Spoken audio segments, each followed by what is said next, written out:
Oh, big applause. Come. Thank you, Sandra. Thank you, Harvey. Thank you and your team. Good morning. Bon dia. Bonjour. Buenos dias. See, I know some Haitian Creole. I know a good bit of Portuguese. I know a lot of Spanish and a little English. But I think I better stick to one language, because sometimes I'll do presentations in different languages and it takes a long time if you have to do it 4 times. So I'm just going to do it one time, mostly in English. And I think it's only important that you know a couple of things before we start. One is I move around a lot, so Alejandro and his wife are going to have to really work hard with the cameras. So we're trying to record this today because you guys are so cool and important. So they're going to have to be swiveling their cameras. The second thing is both of my parents are immigrants. Inmigrantes, mis padres. And it is important to know that my father, like maybe you can recognize someone like this, my father was born in Brazil, in Mato Grosso, in Corumbá. I don't know if you know where Corumbá is. It's in the west, in Mato Grosso. You know where that is, okay. Well, at the time my father was born, which was a long time ago, see, I'm moving around. It's going to make Alejandro crazy today. So I'm not going to. When he was born, which was a long time ago in 1913, Mato Grosso is like it is now, a very wide, big area in the Amazon region. And the village, Corumbá, was just, now it's a city. But at the time, it was a little village. And he was born, and he took baths in the Amazon River. And he rode a horse into town because my grandfather was a pioneer. He had a farm. So and he was the oldest of 7 children. And so when he was a boy, he moved to the United States with his mother and father. And they spoke really no English. He spoke Portuguese and Arabic, because my father's family is Arabic.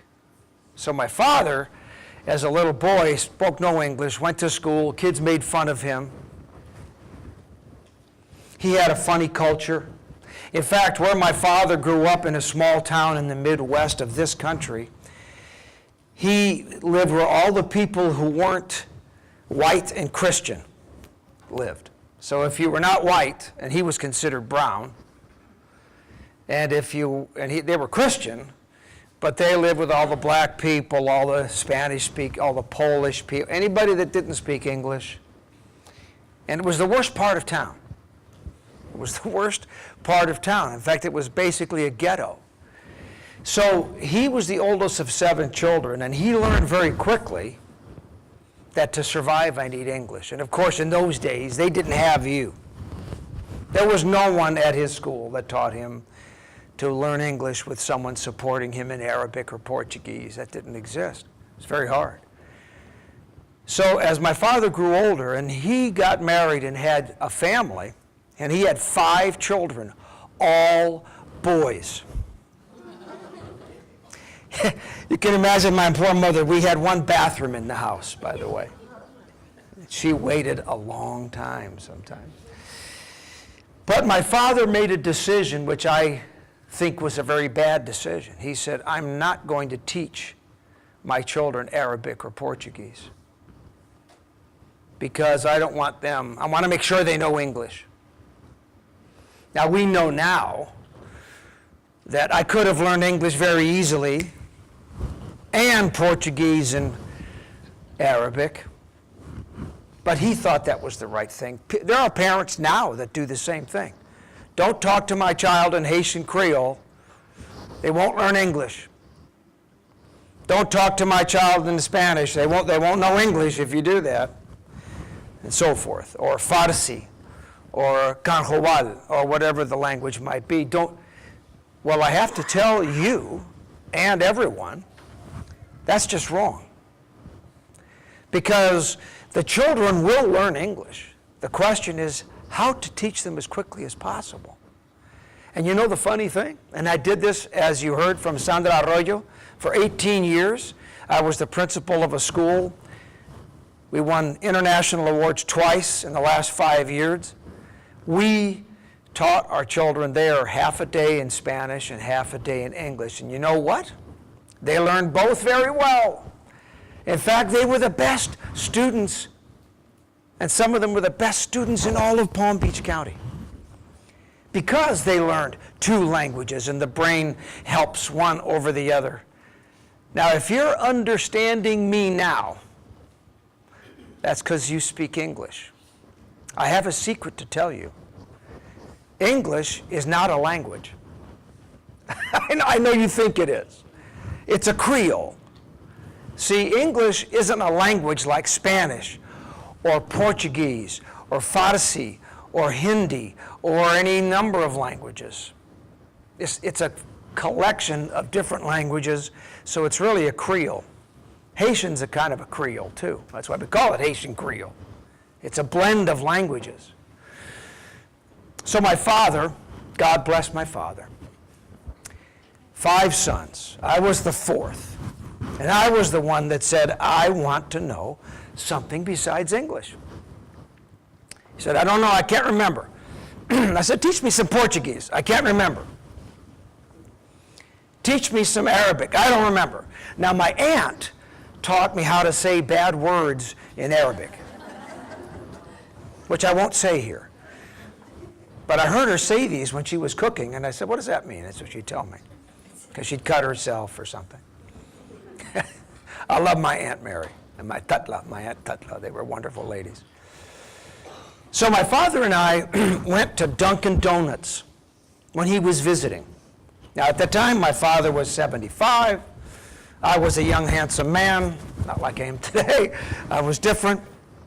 And we went to the counter at Dunkin' Donuts, and we stood there. And my father never ate the donut he always bought. This is how he talked to his sons. He would say, let's go for a donut. And we'd go out and we'd just talk about life. So we were having our life meeting. So he saw at the counter that the fellow selling the donuts had a nameplate that said Muhammad. So I could see my father look at this man's name, and we ordered our donuts, and then my father said to him in perfect Arabic, do you speak Arabic? And he replied in Arabic, yes, I do. Where are you from? And my father then said, I'm from Jibjanim in Lebanon. And they had a conversation, and I stood there, and my face looked like this. All these years, my father had said he forgot Arabic. He had not forgotten Arabic. He just wasn't using it. So he sat down, and I said, are you kidding me? All these years I could have known Arabic. And now you pull it out. The point is, language, we all know, is culture. Culture is language. All of you have a title. I have it here. I said, what is the official title of everyone today? What is your job? Do you know what your job is? I know what you think your job is. Do you know what your job is? Okay, your job is called ESOL Community Language Facilitator. See, people think that you just do language. Is that all you do? In fact, you do so much more than language. See, you are really not so much a language facilitator, you are a culture liaison. You help students in what is inevitable, and I call it the culture collision.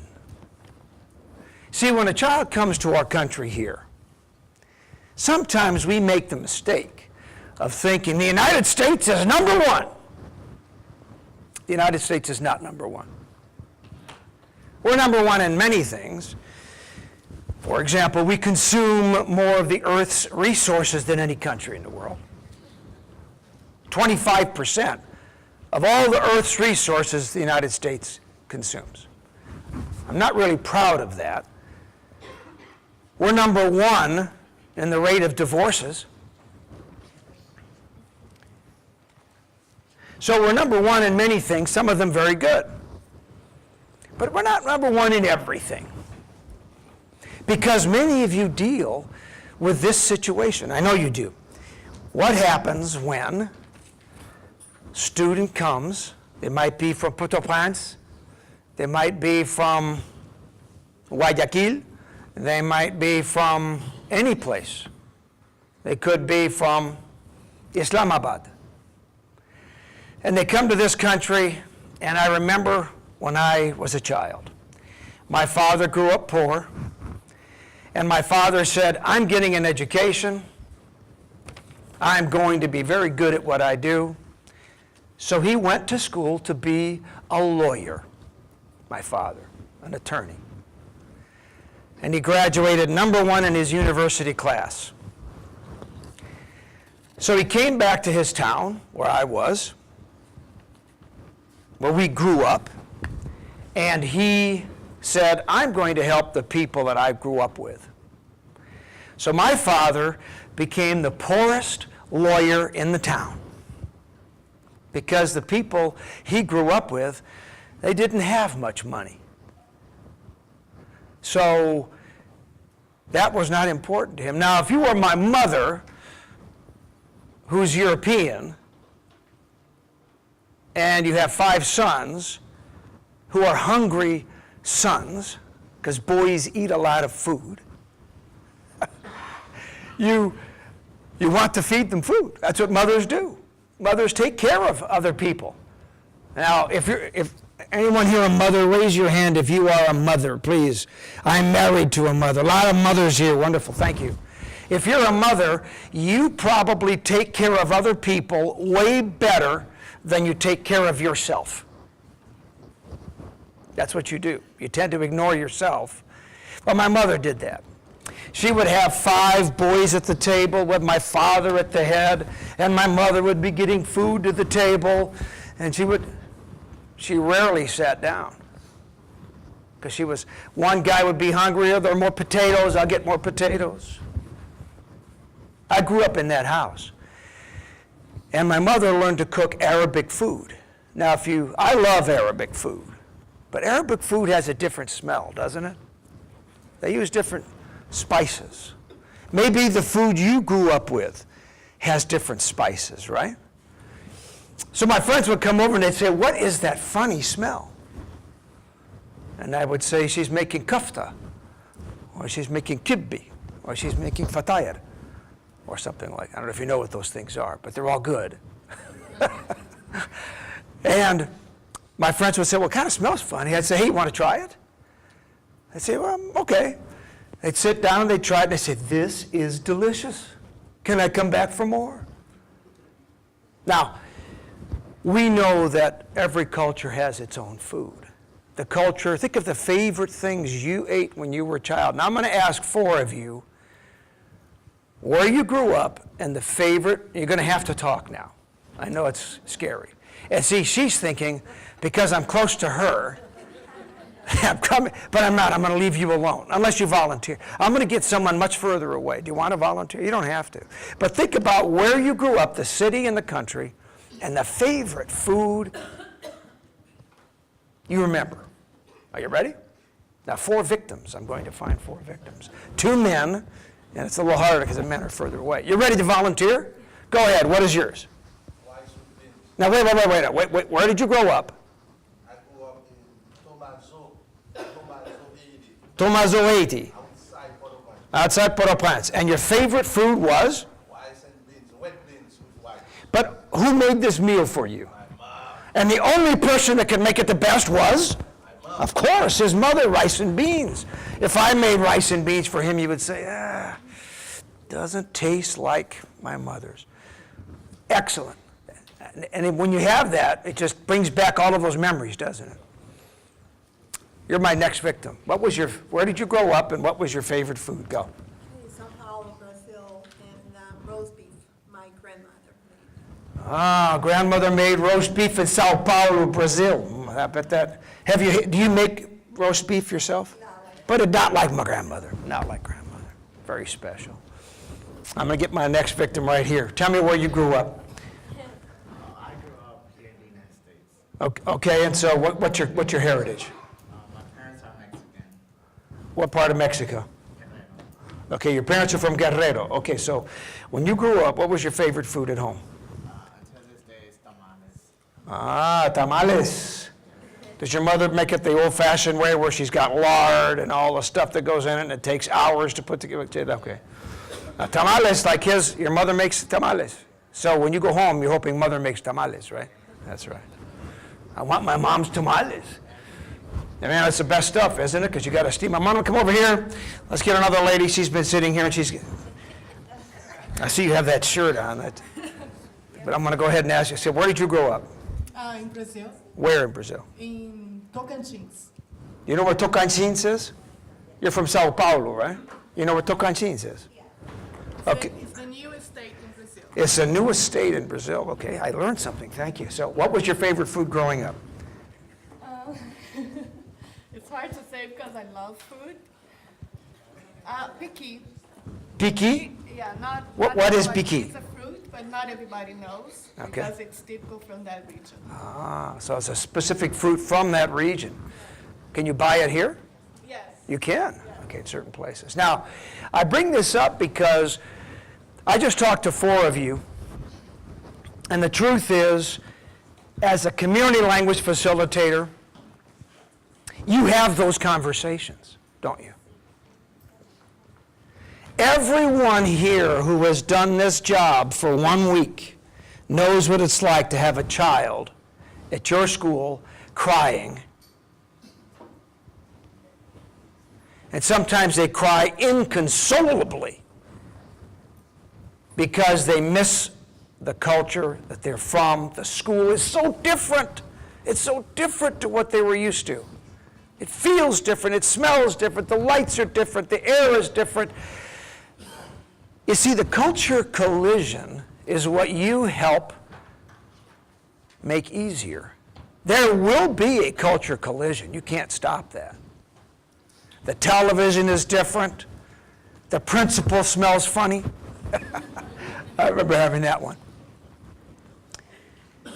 Now, you are the culture collision expert. You deal with kids who are on this collision course that you cannot change. All you can do is help make it a little easier. You can talk to them. Some children are so afraid of the culture collision, they want to come to you and stay with you all day because you remind them of where they were. You may even remind them of their mother or their dad. And their mother or dad may not be here.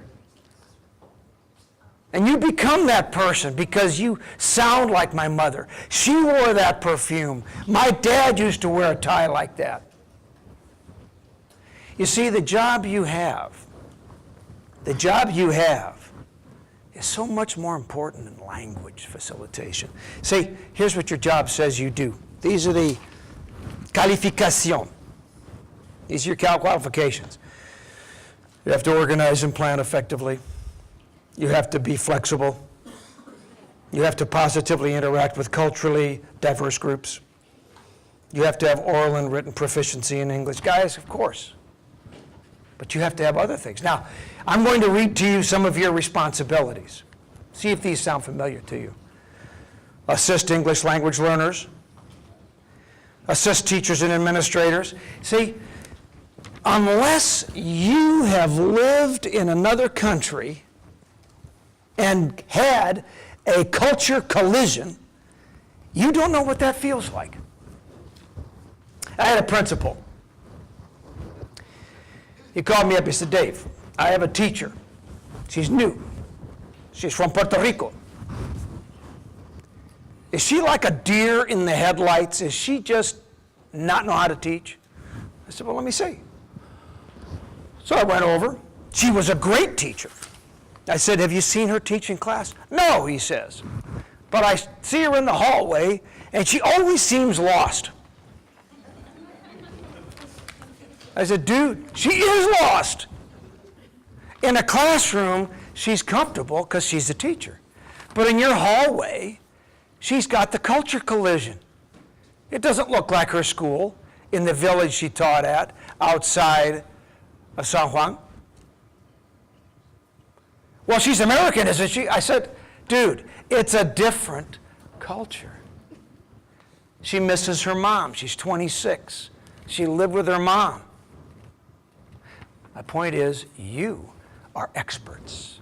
You have skills no one can just give you. The skills you have to earn. The skills you possess, you don't even know you have, are skills that you create day after day because you survived, because you made this journey, because you survived your culture collision. Now, some of you, I know, deal with what it is when your children you work with become, and I have to put my microphone down. Are you ready? Or I'll put it here. When children become American. Right? You see, your children, like my father, I want to be American. I can always tell a store that has an immigrant owner, because he's the one that has the American flag outside. The American owners don't do that. Okay, it's only the ones that are from someplace else. Put the American flag out. I'm one of you. I'm okay. See, we live in a country where people really don't understand you very well. Now, I went to school with people from all over the world. I went to school in an international school. And we had students who were Sikh. Do you know what a Sikh person is? They wear a turban. They let their hair grow. And some students called them terrorists. I said, why would you call them terrorists? Well, they have a turban. Don't all Muslims have turbans? No! Dude, Sikhs are not Muslims. Hello? See, we live in a country that doesn't understand things much outside their own small world. You do.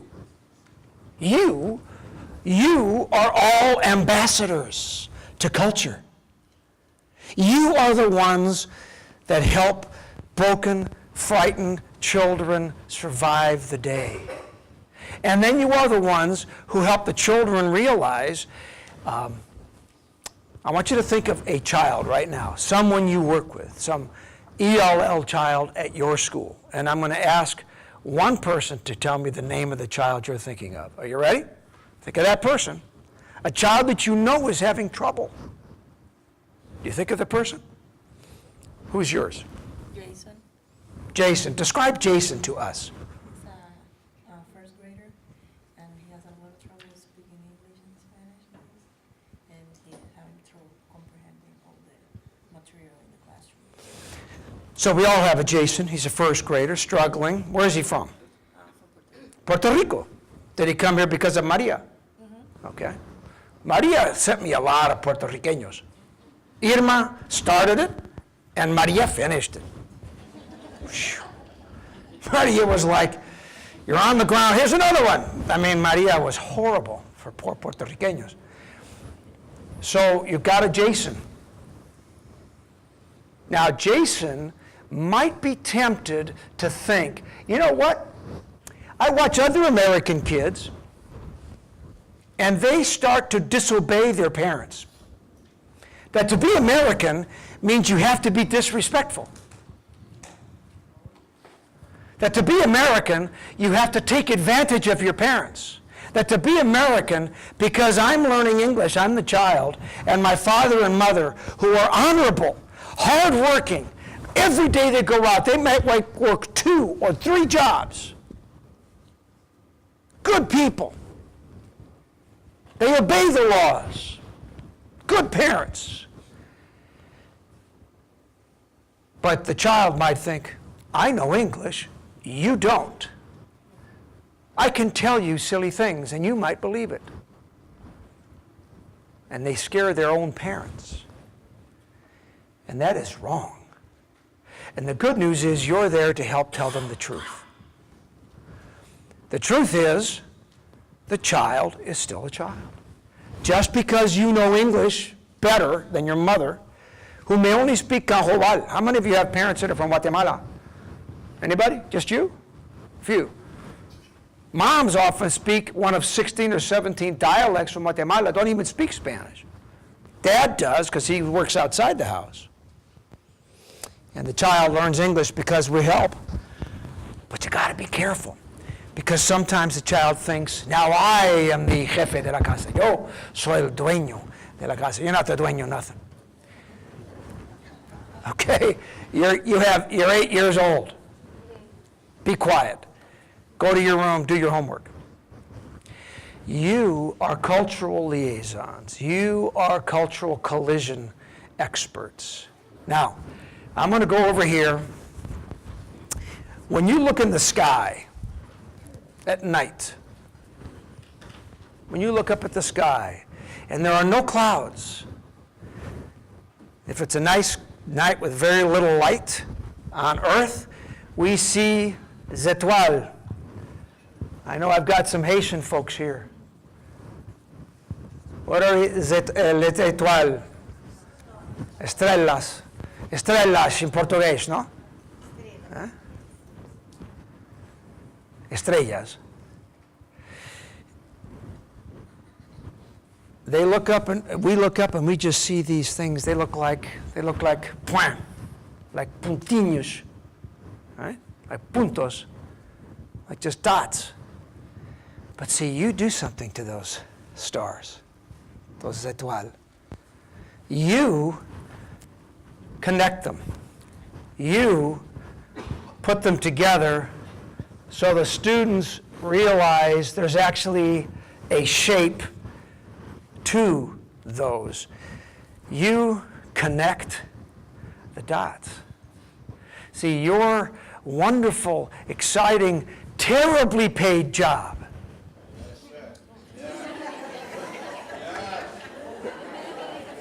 you are not paid at all what you deserve. You guys are rock stars. You are cultural rock stars, and I must tell you, you have to know that in Palm Beach schools, I have very, very few friends. Because I tell powerful people that people like you, who are absolutely essential to a school, I tell them, you have to pay them more. They are not worth it. They are worth more than you pay them. Now, I can tell you, there are 2 people out there probably calling the superintendent saying, he's going it again. There he is. He's singing that same song. Now, the truth is, and you know this, the truth is I do not control your salary. I wish I did. Because the skill it takes to do what you do is much greater than that list I read you. The skill that you have developed over time requires something that only someone like you can do, and that is a personal touch. Where you say to the children you work with, oh, you're from that town? I have a cousin in that town. Stop right there. What was your child's name? Jason? Okay, so, and are you from Puerto Rico? Mm-hmm. Perfect. What town are you from? From Calle. From where? Calle. Calle? And where's Jason from? Jason. Got to find out tomorrow. Find out tomorrow. Jason, where are you from? Always try to find out their story. Now, as I get close, I'm going to come back to Jason in a minute. See, my father did not teach me the 2 languages, remember? Portuguese or Arabic. So I said, I'm going to learn español. Entonces, yo quería aprender español y a los 14 años. Yo aprendí la primera palabra en español cuando yo era estudiante en Europa en una escuela internacional. So if you don't speak Spanish, I just lost you, so I'm going back to English. But I had to at least show you that I know a little bit of Spanish. But I didn't know much Spanish then. So I was going to school, and my parents said, David, it's almost Christmas time. We don't have money to have you come home. We can fly you there once a year and fly you back, but we can't bring you home for Christmas. So make friends. So I did. And so one of my friends was Juan Valdez. That really was his name. Juan Valdez. And he had nothing to do with coffee. And Juan Valdez was from Madrid, or from España, Madrid.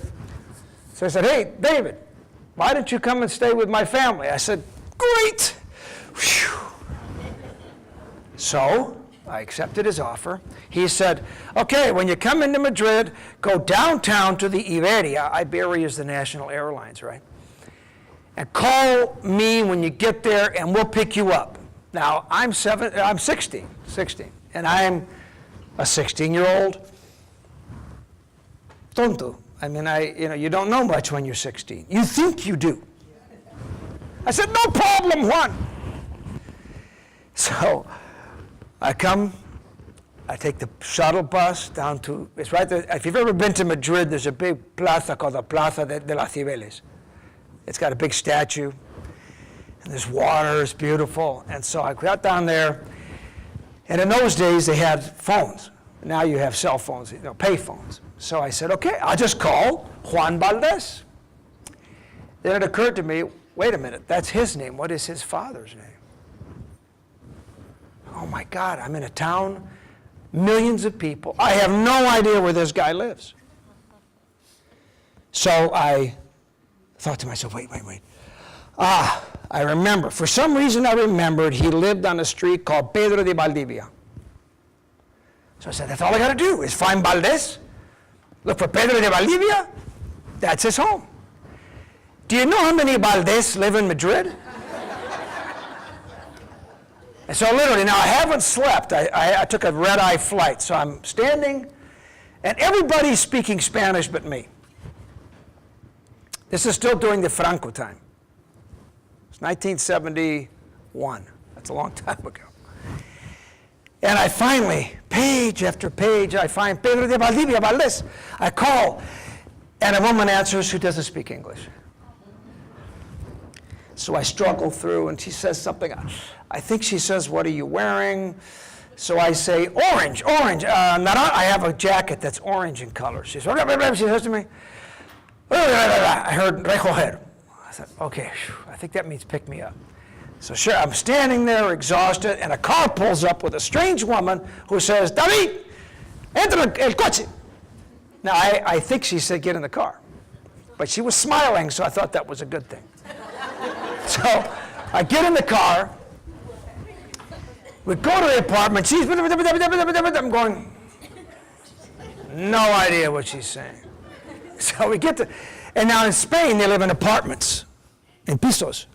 So I get in, we go up, we're like on the 10th floor, the Pedro de Valdivia Street, and we get in there, and his father's there, who doesn't speak any English. He says, his mother, no English. He said, now my friend Juan is at soccer practice. He comes later. His little brother, no English. I'm exhausted. My brain hurts. You know that feeling? Right? Your children that you work with feel that every day. They're exhausted every day like I was. So he says, my friend comes home, and he starts talking, and he speaks English, but he talks to me in Spanish. It's like, dude, give me a little English, please. We have dinner. Nobody speaks English to me. Delicious dinner. He says, David, I know you're tired. Here's the towel. There's the bathroom. Go take a shower. We'll see you in the morning. I go into the bathroom, and I have my towel, and I look at myself in the mirror, and I burst into tears. And I say, what am I doing here for the next 4 weeks? How am I going to survive? I'm exhausted. I cry relentlessly. And then I realize your crying's not going to get you someplace where they speak English. So suck it up. Deal with it. And I did. Y ahora, hoy en día, yo sí me siento más español que americano. Yo tengo más el corazón de España, aunque tengo un pasaporte de los Estados Unidos. And so now, actually, I feel much more at home in Spain than I do here. My point is, ladies and gentlemen, you have Jason and all the other ones you have who feel just like I described to you. You connect dots for that child. You will never be paid what you really deserve. I'm sorry. We don't live in a state that pays what people are truly worth. Because if you're in this business, did you really get into this business to become rich? I mean, how many of you said, what? When you looked at your paycheck.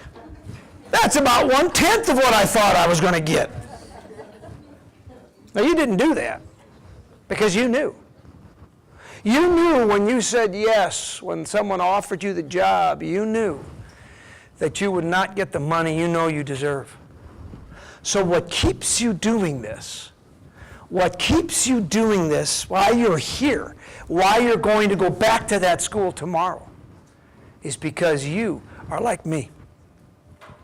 Because you know that if we're not there to correct the dots, connect those dots, who will connect those dots? Because we know that we have a special talent.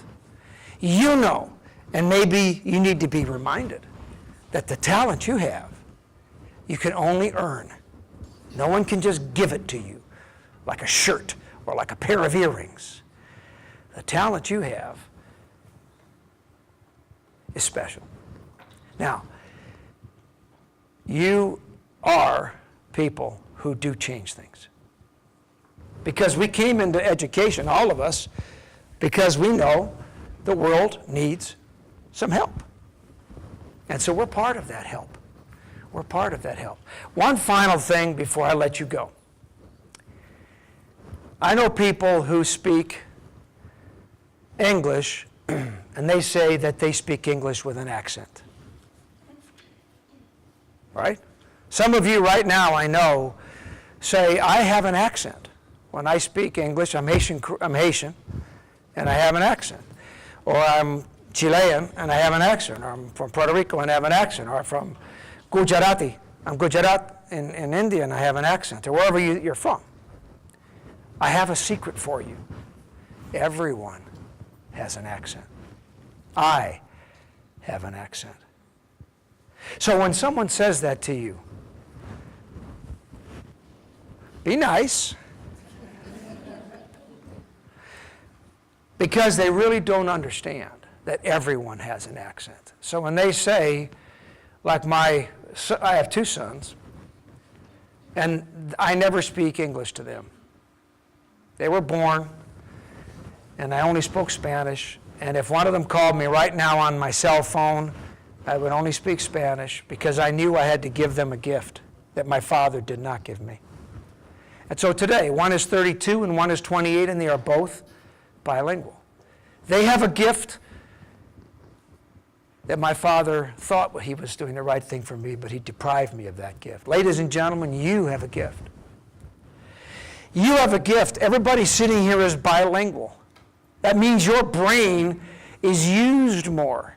That means your brain is better than people who only speak one language. You have a better brain than a monolingual person. That is a fact. You can deal with complex issues. You'll likely not ever get Alzheimer's disease because you're bilingual. That is a gift. And with that, I thank you for listening to what I had to share with you today, and I wish you all the very best. Thank you very much.